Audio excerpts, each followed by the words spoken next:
presents by Ronak Music.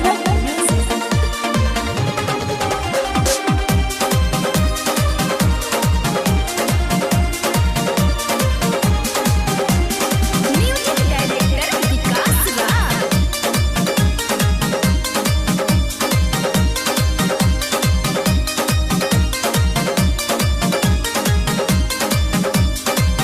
चिकन डोरी तनी चाट लेवे दे, दुनु गाल दाते काट लेवे दे।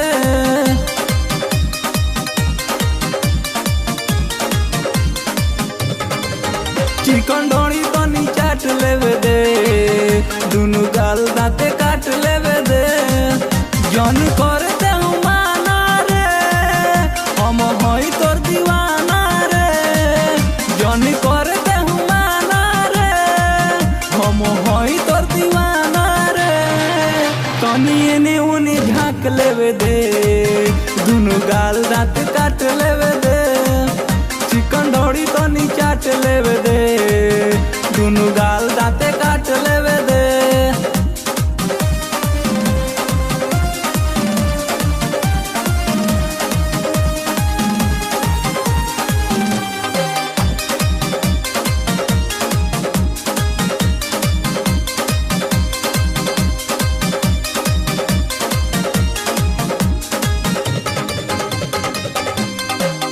जदी करबे ते हाला कोनो जान जाई साला, ना तो होके लगी हमरो पिटाई।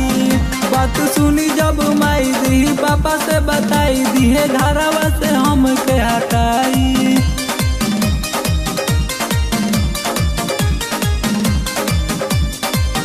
जदी करबे ते हाला कोनो जान जाई साला, ना तो होके लगी हमरो पिटाई। बात सुनी जब माई दी पापा से बताई, दिहे घरवा से हमके हटाई। मन भइल बाटे पागल रे, दिल तोरे से लागल रे। मन भइल बाटे पागल रे, दिल तोरे से लागल रे। पोखरी में चाउर छाट लेवे दे, दुनु गाल दाँते काट लेवे दे। चिकन ढोड़ी तनी चाट लेवे दे, दुनु गाल दाँते काट लेवे दे।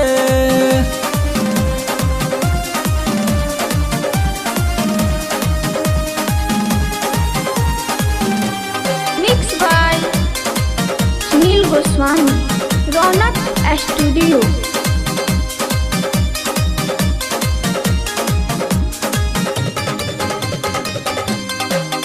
तोर चढ़ल बा जवानी, छोड़े धीरे धीरे पानी। जालू छुआले पे रानी खिसियाई, तनी कोरा में सुताल नया गह की पटाल। कहतानी सुन बड़ा मजा आई।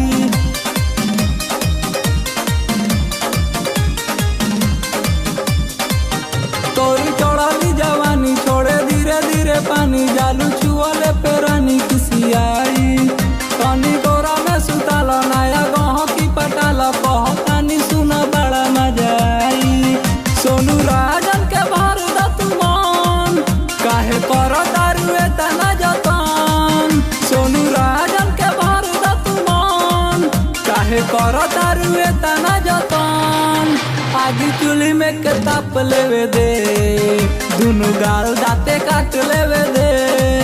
चिकन ढोड़ी तनी चाट लेवे दे, दुनु गाल दाँते काट लेवे दे।